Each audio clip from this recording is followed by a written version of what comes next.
Hello, Hello, everybody. My name is Justin Halley, the Director of Enterprise Sales here at Feedvisor. I lead our brand engagement team. Prior to my role here at Feedvisor, I was a Director of Sales for an e-commerce analytics company, specializing in price, promotion, assortment, and online product positioning. And then prior to that, I had a stint as a market research account representative working with CPG, beverage, and food clients, as well as working in media buying for a division of Omnicom. On the line with me is Andrea Ripasati. Andrea, hopefully I said that correctly. Andrea is the CEO of Dante Labs. Dante Labs' mission is to empower their customers to live longer lives by helping them better understand their genetic makeup, helping them understand their DNA. They're able to do this by giving them additional information to make better health decisions that's going to impact their lives.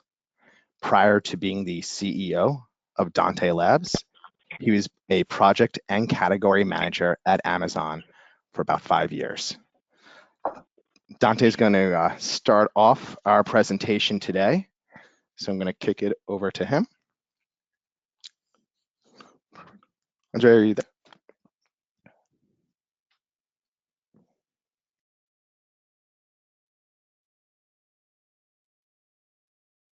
All right. Hello, everyone. First of all, Justin, thank you so much for your introduction. I'm Andrea Riposati, and today I will speak to you about Amazon's private labels and how brands can thrive alongside Amazon private labels. So to start, let's talk about the perceptions of Amazon private labels, where even the name private labels is a very unassuming name that show that we are not talking about big brands, we're just talking about small labels. And in fact, when Amazon started the private labels in 2009, Amazon started with a single brand called Amazon Basics. And even the name Amazon Basics was not meant to convey an idea of complexity or of something very sophisticated. And in fact, the first product on Amazon Basics were very simple products, such as batteries. There were products that Amazon launched in categories where Amazon had been successful for several years, like consumer electronics, office supplies. They were really very simple products, almost commodity products, very easy to measure, and where there is very little consumer discretion in terms of what brand to buy. And also at the time, in 2009, Amazon was very careful to protect its relationships with brands, with important brands selling on Amazon. And so Amazon was not going directly against these brands. But that was 2009. So today, in 2018, after 9 years, the reality is completely different. First of all, Amazon does not have a single private label called Amazon Basics, but Amazon has a portfolio of private labels, more than 80 different brands. A lot of them do not have the name Amazon in their name. And so while Amazon is very transparent about what brands are owned by itself, the customer does not realize, the usual customer does not realize that some of these brands belong to Amazon. Also, these products are not just simple products such as batteries or pens. Some of them are complex products. Some of them are, for instance, apparel products. So products where the product itself is complex, is not just simple, and also the customer tastes are complex. And customer tastes are very meaningful in the perception of the brand and the customer decision. And also, these products are not just in few simple categories, but they are all across the board, from consumer electronics to automotive, home, apparel, sports and outdoor. And here we have a lot of categories where Amazon has not been traditionally successful, such as apparel or furniture. Even categories that have not thrived on online, furniture being the first one. And also some of these categories, such as health and wellness, and Amazon is selling a lot of supplements. with Amazon brand, with an Amazon brand. These are complex categories with high regulatory risk and high liability risk, but Amazon is investing also in these dangerous categories. And Amazon is really investing in the private labels and sees private labels as a long-term play. So today at Amazon, in the retail business, private labels are one of the three key priorities for the company. It's already a multi-billion-dollar business. The results are not advertised by Amazon. Most of the brands are growing 200% year over year or more. The slowest growing brands are still growing 90% year over year. And Amazon wants to keep investing in private labels and wants to make private labels a multi-billion-dollar, like tens of billions of dollars in revenues in the next years. And we can look at other Amazon initiatives to understand Amazon approach to new investments. So let's take groceries. Amazon started groceries in 2006 with Amazon Fresh, only in one city, in Seattle, with a limited portfolio of products. Over the years, Amazon has increased the number of cities with Amazon Fresh, but the business has never been one of the wildest successes. But after 11 years, Amazon has acquired Whole Foods and has made its largest acquisition, more than $12 billion in Whole Foods in 2017. And so after 11 years, Amazon has really doubled down its investment in groceries, even if that investment and that experiment had not been wildly successful in the previous 11 years. Now, with Amazon private labels, the experiment started in 2009, and today, after 9 years, we are still at the beginning. Amazon wants to keep investing in private labels, and this has been a very successful experiment, unlikely Amazon groceries. And so we can only expect Amazon to keep investing and Amazon private labels to keep growing in the next years. So most of the people in the audience today are either large enterprise sellers selling very successful brands or are successful brands themselves. So the question is, what type of brand can Amazon private labels erode?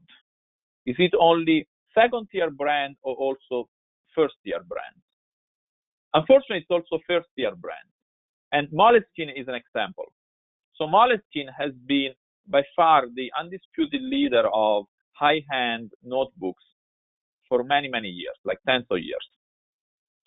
And Amazon has launched its own Amazon Basics notebook private label.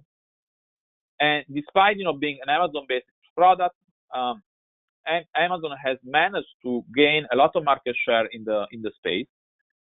Amazon is aggressively advertising and aggressively pushing its Amazon Basics notebooks against the Moleskine brand. So this is the Amazon sponsored product on the product page of the Moleskine black leather notebook. And Amazon Basics notebook is the first one advertised on that page. And despite not having the best reviews, Amazon keeps investing in this brand. And if you look at the best-selling ranks and if you look at the sales, Amazon Basics Classic Notebook is a successful product on Amazon and is eroding sales from other brands, including Moleskine. And the same so is true in other categories such as apparel, where again, Amazon has never really wildly succeeded like in electronics or in office supplies.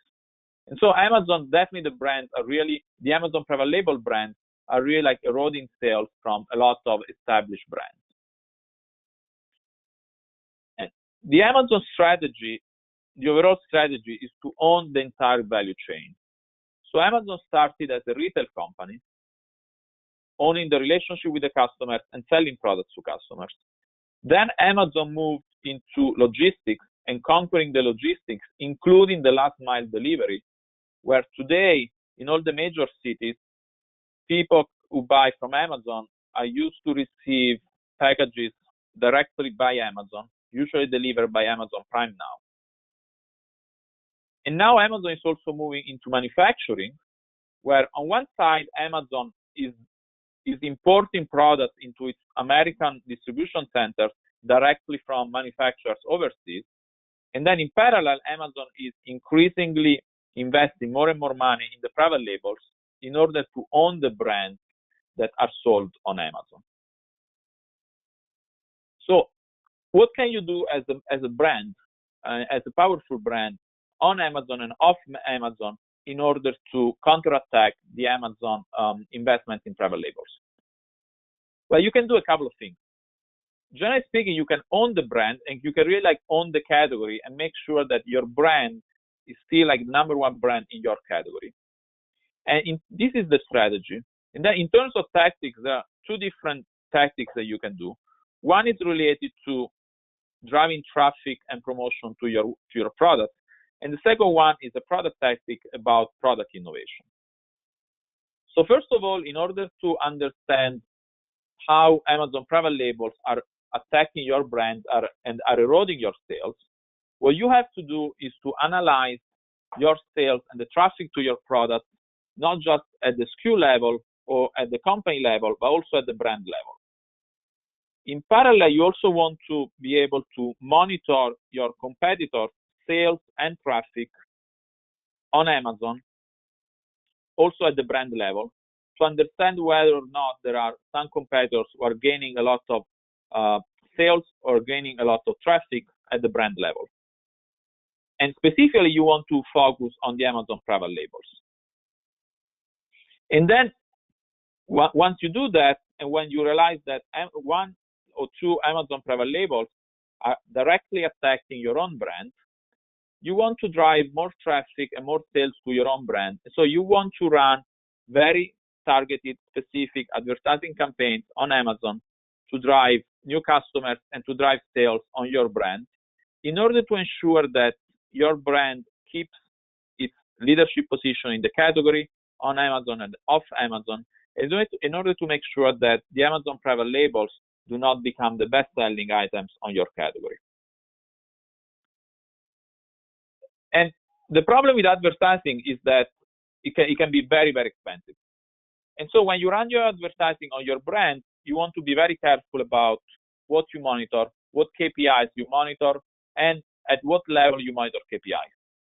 And so again, you want to be able to run an analysis at the brand level and not just at the SKU level or at the company level, so that you can really see if your investments to protect your brand are being successful or not. And likewise, if you have an advertising budget, you want to shift your advertising budget, also taking into consideration the Amazon private labels that are threatening your own brand. And then the second activity that you can do is a product activity.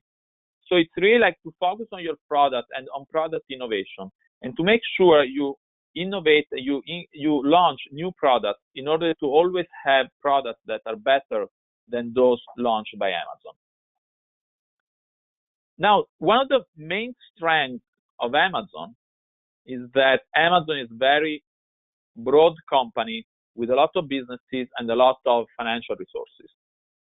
This is also a limitation of Amazon, because Amazon is a horizontal marketplace, is a horizontal retailer, and now is also a horizontal brand owner. As we have seen in one of the first slides, Amazon has private labels really across the board, from fruit juices to apparel to office furniture. This means that Amazon and the Amazon private label team do not have a vertical expertise in your category. And also that Amazon and the Amazon private label team measure their success not in a specific category, but across all categories. So unlike you, Amazon lacks the category expertise and lacks the category focus. And that's an advantage for successful established brands, because you have the category expertise, you have the product expertise, you also have the customer expertise related to the features that are relevant for the customer in that category. Of course, Amazon knows how to serve the customer, but that's about logistics, fulfillment, payment. But you, as a brand, you really own the vertical expertise. And so to recap, Amazon private labels are a big threat. In a typical Amazon fashion, Amazon does not advertise its successes in private labels or its investments in private labels or the importance of private labels for Amazon. And these today are very sophisticated brands. So we can only imagine that in the future, Amazon will only expand the number of private label brands and will only expand the complexity of products sold under its private labels. And as we have seen with cases such as the Moleskine case, even very famous established brands can be threatened and can lose sales and market share against the Amazon private labels. Now, the good thing is that you as a brand or as the seller of successful brands, you have a lot of weapons that you can use against the Amazon private labels. Some of them are directly on Amazon, so compete on Amazon and focus your investment, specifically advertising investment, on the products that are directly threatened by the Amazon private labels. And then some of these weapons are off Amazon and the real like global weapons, where you can and you must keep innovating your products and always have products that are superior to the Amazon product with the Amazon private labels. So now, before passing the ball to Justin again, the floor is open for questions. So please let me know if you have any questions. Thank you. And you feel free to write some questions in the question box, and I will read them out for Andrea.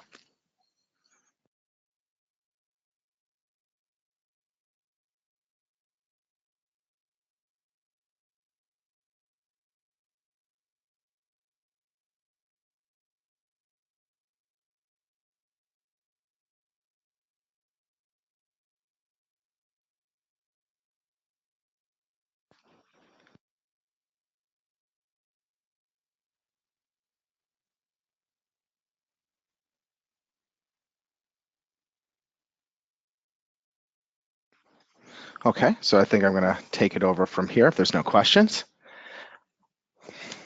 Appreciate that. It was fantastic information, Andrea. So what I wanted to talk with you about is things that brands can do today, that will impact their business and help them stay ahead of Amazon as they enter into their categories. So own your brand, own your category. You are the experts in your space, knowing your product better than Amazon can. Andrea spoke to this.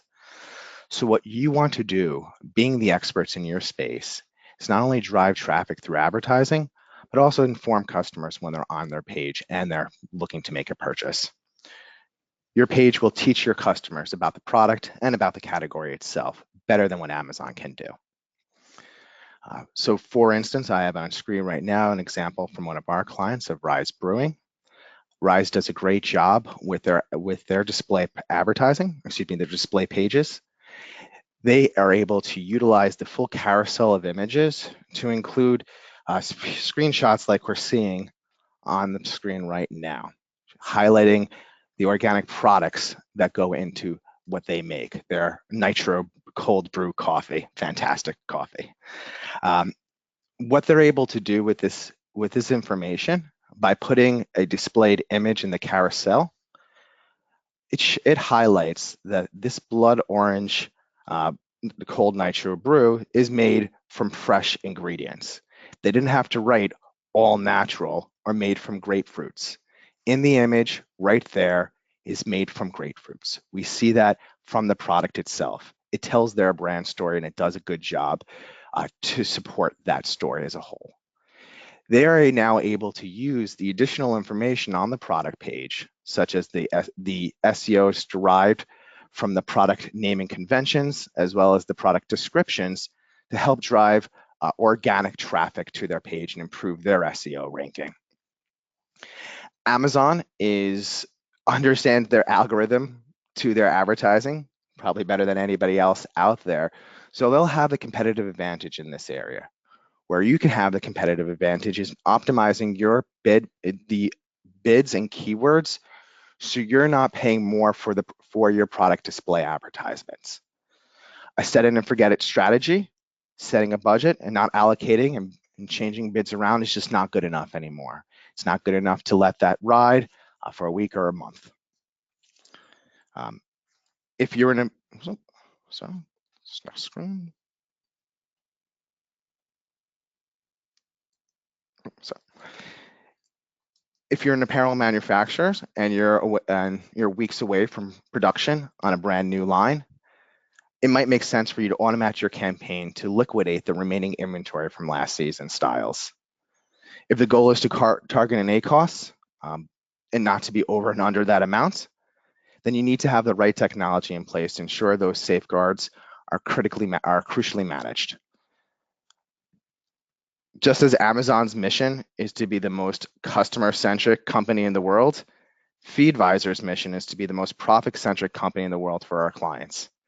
In addition to liquidation, new product launch, targeted ACOS strategies, we also target advertising campaigns to total profitability on Amazon, allowing our clients to be more successful and focus their time on other elements of their business.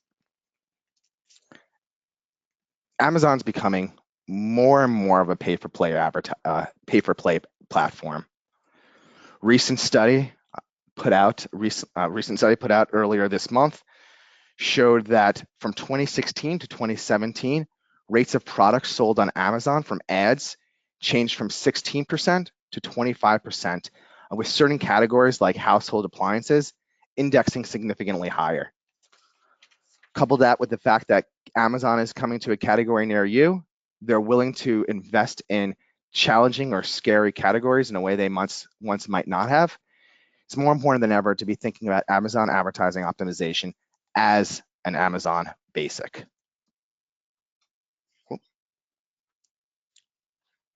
I think we have some questions right now. Does Amazon have an edge in sponsored products? While Amazon would never tell you, and Andre, you might be able to speak to this as well, they would never tell you that they're going to be flooding their products at the top of the page. We're seeing anecdotally more and more of that evidence showing that they are showing up at the top of the page. They do understand their SEO. They do understand the way that their site is constructed and what terms are going to drive that organic traffic to start raising their sales rank, and they'll take advantage of it for their own product set. So another question, if our manufactured brands are getting contracted by Amazon, should we take this as a hint that they want to come into this market? I don't think there's a category out there, maybe with some large appliance exceptions, that they're not looking to at this immediate moment right now. I see Amazon as a retailer like any other out there, and they're looking to use private labels as a means of increasing their business as a whole. It's one of the most profitable centers in traditional retail. Why shouldn't it be the same for Amazon?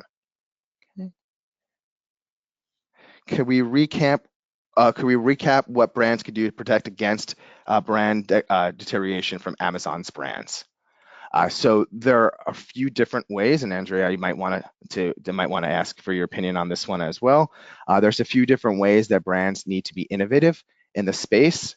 I think two great examples, if you looked in the past couple months of ways brands are innovative in the space. Let's take laundry care. Procter & Gamble and Seventh Generation have both put out e-commerce specific packaging in the past. If we've seen the Tide boxes, it looks like boxed wine, if anybody's familiar with that from their college days. With the box, it is e-commerce friendly for shipping. It has stands to open up and support the spout functionality, and it is made for households with limited space to sit on the countertops. It is quite an innovative design to be able to use for specifically e-commerce only channels. Another way that brands are staying ahead of this, Seventh Generation is an example. They've reduced the amount of plastics for their brands themselves, for their packaging themselves. This is completely aligned with their brand ethos of being a more environmentally friendly company. And it also has the added benefit of something they can advertise, something they can promote, earth-friendly reduced plastic packaging for consumers that this would be of critical importance for them. Okay, so I'm looking at a couple more questions right now. How Amazon operations their brands. Not exactly sure. How Amazon operates their brands. Andrea, I think you probably, being someone from the Amazon world, you can speak to that a little bit better than I. Absolutely. So Amazon has a team dedicated to private labels. The team is multidisciplinary, so there are no specific category expertise, meaning that each manager may have and has more than one brand to manage and more than one category. There is a distinction between the Amazon private label team and the Amazon advertising team and the other teams, which means that Amazon private labels cannot collude with the Amazon advertising team, but definitely, being inside Amazon, that team has access to a lot of information about keywords, traffic, and Amazon has always been very careful about maintaining a fair competition, let's say between Amazon retail and the third-party sellers, and to avoid any advantages for the Amazon own teams from a legal perspective. But definitely, being inside has some advantages, and definitely, gives the Amazon private labels team an advantage.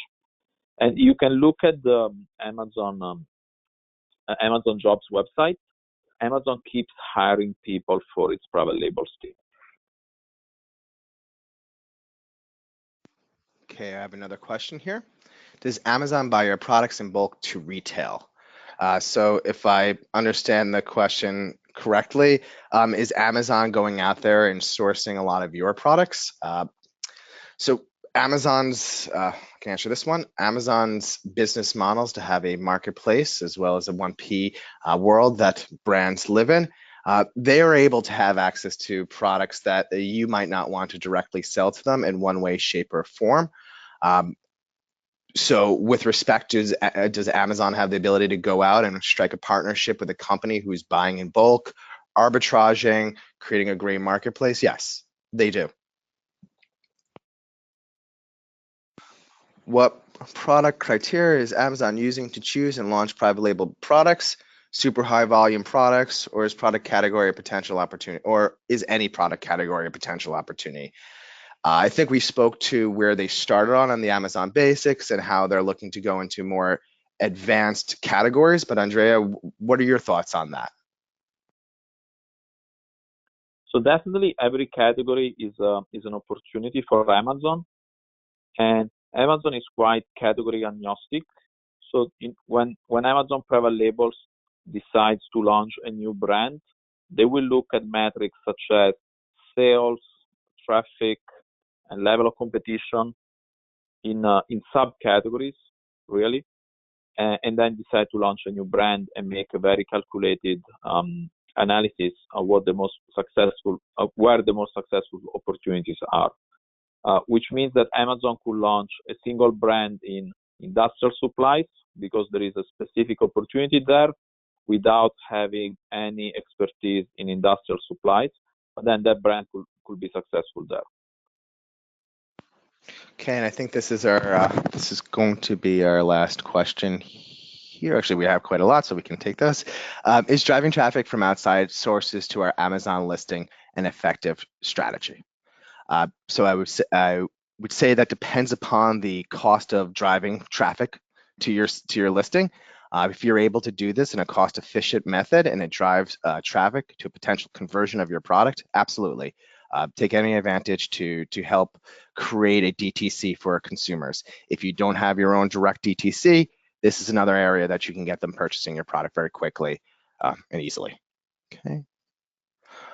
We are very small and don't have a brand team. How should we formulate a brand strategy and execute it?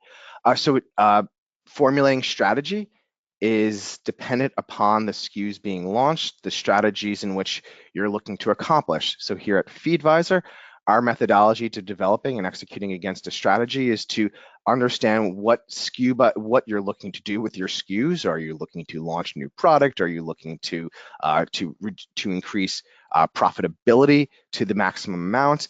Depending upon what those strategies would be, or what, excuse me, those areas, those goals would be, depends upon the strategies we would take. Each brand is different, so there isn't a cookie cutter response to that, if it makes sense. Okay, keep going. In the UK, it appears Amazon private label manufacturing partners are being sourced to fill categories that only apply to Amazon businesses only. My question is, in the USA, are the private label managers working outside AM business?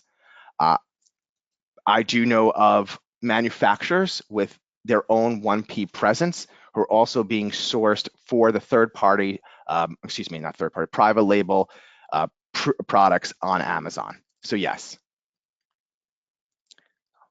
Need to come in a vendor, do you think?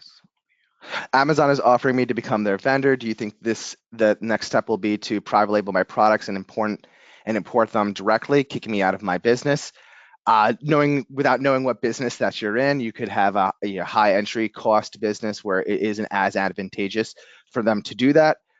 Again, it's dependent upon the category that you're playing in. Happy to have that conversation offline. Frank, how can we connect them to sell them our brand? Amazon has account managers.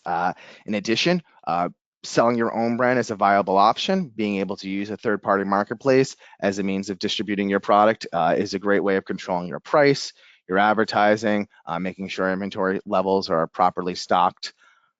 So do you have other options outside selling them? But I'm sure they're happy there to take your inventory if you're willing. Okay, and last question. How would I go about selling products directly to Amazon in bulk or get a large batch order from Amazon? So I think that's a similar question there. There's category managers, specific, and I'm going to ask Andrea at the end of them if there's any advice you have to approaching Amazon, but there's specific category managers that would be able to help you out in this assistance, in addition to be able to do self-fulfill prime models or FBA programs, where you're being able to use a third-party marketplace in a more flexible manner. Andrea, do you have any advice about a brand looking to go to Amazon to sell them their products? Yes. So a couple of ways. First of all, when you work with an Amazon team, for instance, with the Amazon seller team or with the Amazon retail team, they will have an incentive to protect you from the Amazon private labels because that's a different team. So you can be free to have very open conversation with those teams. Now, there are two ways to reach out to Amazon. One is using the online, finding people on LinkedIn, and also connecting directly from Seller Central. And then another one is offline.